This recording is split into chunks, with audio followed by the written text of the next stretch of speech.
Sportsnet Flames personality Eric Francis is the latest to speak out on the Dan Vladar trade rumors, and it might not be what you expect. I cannot believe he just said this, but he thinks the Flames will keep Vladdy and provides many reasons and quotes. Does Francis have a point here, or is he out to lunch? We're going to dive in and try to figure that out. But first, I want to welcome you to Flames Digest. I'm Mark Griffith. If you're new around here and you love the Flames, make sure you subscribe so you can stay up to date on all the latest news, updates, reports, and rumors revolving around your Calgary Flames. We would love to welcome you to the Flames Digest family. And quickly, before we get into the actual video, I just want to say, a happy new year to you guys. It's the last day of 2024. Obviously, this channel started back in January of this year, and I just want to say a huge thank you for all of the support throughout this entire year. Almost daily uploads, and you guys have just been so supportive and made this so much fun. Love interacting with you guys. I can't thank you enough, and let's get into bigger and better things in the new year. Can't wait for 2025 and continuing to support our boys on the ice. So thank you so much. But let's dive in and talk about Francis on Vladdy. And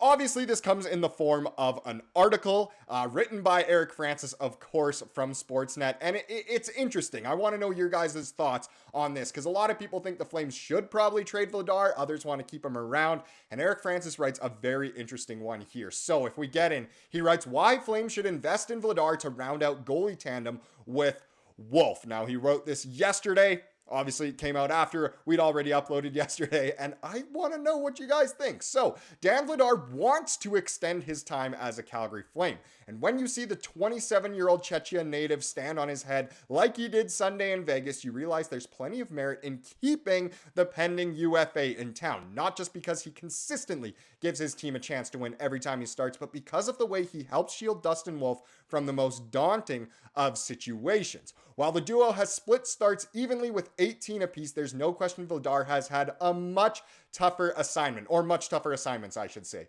It's reflected in his stats. He's 6-7-5 with a 320 goals against average and 890 save percentage, which are inferior to Wolf's 11-5-2 record, 270 goals against average, and 912 save percentage. So just looking at the stats, you think, okay, Wolf is so much better than Vladar. But none of this is to take away from the phenomenal rookie campaign Wolf has authored, which is worthy of early Calder Trophy consideration. He's been sensational, a star in the making, and has confirmed his status as the club's goalie of the future. But what fails to get recognized by fans who grouse every time Vladar is given a start is how well the Flames continue to foster Wolf's growth, which has plenty to do with how he's used vis-a-vis Vladar. So interesting here, interesting points overall. While Wolf has faced juggernauts like Florida, Boston twice, Winnipeg, and Dallas, 11 of his 18 starts have come against teams currently sitting outside of a playoff spot. Only 7 of Vladar's starts have come against such teams. When and where those starts have come is equally as telling. Vladar has been given the formidable task of starting the second half of all 4 back-to-backs, which are particularly hard on a team like the Flames, whose dependence on work ethic makes an evening with tired legs a big issue. So Eric Francis brings up some great points here in the fact that, look, Dustin Wolf has been fantastic, but Dan Vladar has had a much tougher assignment overall for this season. He's being put in the games that are already much tougher to win. And, people will say, any given Sunday, they can win any game. It's the NHL. There's so much parity, but sometimes you are given, a bit of a harder time. And that has been the case with Vladar. So essentially, the whole point of this is that if you trade Vladar away, then Wolf begins to take on these tougher assignments. And would that stunt his development at all? Some would argue that it would be better for his development to get in these tougher games and see what he's truly made of. But overall, very interesting. 11 of Wolf's starts have come at home, where he and the team have compiled impressive stats. Vladar has only started 8 times at home. Ask General Manager Craig Conroy how Vladar has helped foster Wolf's growth, and he'll point to the open competition. They push each other, said Conroy, who deserves credit for trading Markstrom to open the door for such successful platooning. Yes, again, we knew it at the time when the trade happened, but we knew that this was going to be opened up. And even after Markstrom was traded, we still didn't know really who was going to be the number 1 guy. And we still kind of don't. We know Wolf is of the future, but this year it's still up for grabs. Wolf wants to be an NHL starter, and Dan hasn't been a starter in the NHL either, and that's his goal. So there's some great competition. They push each other, and maybe that's why they're playing a little bit better. Together, they've been the biggest reason the low-scoring Flames sit just 1 point outside of the playoffs, even with the knowledge Wolf will undoubtedly start more and more games as the years go on. It's easy to understand why Vladar wants to extend his stay in Calgary. Here's his quote. I told Connie, I told Bax, I told everybody in here I want to stay. I want to re-sign, and I want to stay here as long as I can, said the 6'5", 209-pound Vladar. Interesting. So if Vladar wants to be a starter in this league, why would he stay in Calgary if everyone kind of knows that Wolf is the starter of the future? That's what's the most interesting to me. Maybe he's just saying what people want to hear. And it's interesting that he told Bax because, I mean, obviously Bax is here for a little bit longer, but not too much. So it's interesting overall here. Here's continuing his quotes. I love this city, and this is the team that gave me the opportunity to play in the NHL, and I just don't want to leave. You just love to hear that from Dan. I've made lots of friends here, and even outside the rink, I have a couple good buddies. Me and my family love it here, and we basically know every single restaurant in this city already. For me, I would be more than proud to stay here as long as I can. Again, fantastic to hear. It's such a breath of fresh air after everything we went through last season. This just makes you love Dan Vladar even more. He also said, at the same time, I'm not the one making the decisions. Ooh, putting a little shade of doubt in here. Conroy admits he has a tough one to make with Vladar, complicated by the fact he has the top goalie in the AHL, Devin Cooley, signed to a one-way contract at $775,000 for next year. Do you commit to Cooley? Do you commit to Vladar? Do you trade Vladar because he's worth more?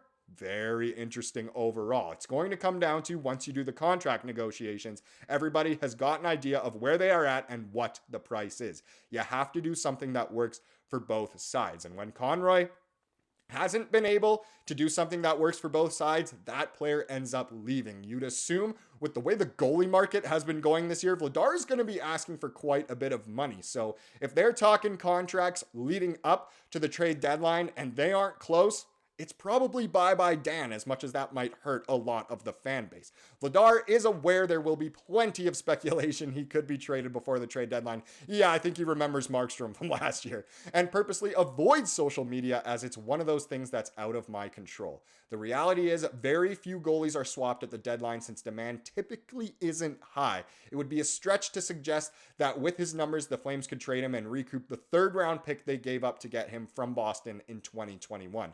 And while that's true, who knows what could happen if he continues to play leading up to the trade deadline in early March. Maybe his record will improve drastically, or it'll get way worse and his stats will get way worse. You just don't know. It is a bit of a toss-up. Either way, I thought it was very shocking to read that Francis kind of made this whole article, but all in all, it really does make sense. But let me know down below. Would you rather try and, browse the market for Vladar and trade him, or would you rather keep him in hoping that it will help Wolf develop? Let me know down below. Now let's get into tonight's game, because the Flames always host a game on New Year's Eve, and this year they are welcoming the Vancouver Canucks to the Dome on December 31st, which is fun. I swear it's usually like Chicago or maybe sometimes Nashville, but this year it is a Vancouver. That one goes at 7 p.m. local time. Should be a blast. One big note I want to tell you guys, well, actually, the usual note I say is the goaltending. It's not confirmed yet, but it's 90% sure that Dustin Wolf will be the starter in this one.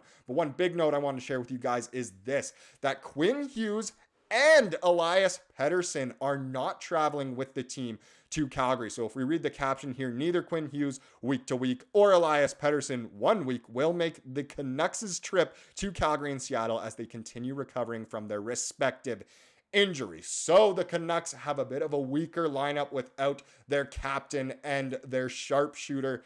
Very interesting. Does that give the Flames a bit of an edge? It just might. Now let's wrap this one up, wrap up the whole year with the comment of the day, as we love to do here on the channel. It comes from yesterday's video, of course, and I like this one from Guitar Memoir, and he said, Vegas looked like the contenders that they are. Good showcase for Vladdy. As a question, absolutely it was. What a beauty draft we had last year. Obviously, that's about yesterday's video about Henry Muse and how he really could be the next star of the Flames. It was just an amazing draft. You think of Muse, you think of Misa, you think of Battaglia. Obviously, guys like Perek, Gradin is playing so well. It's just overall a smash hit so far, and hopefully they develop into the players we need them to be. Thank you so much for watching this video. Please subscribe, like what you saw here today, and have a wonderful rest of your day.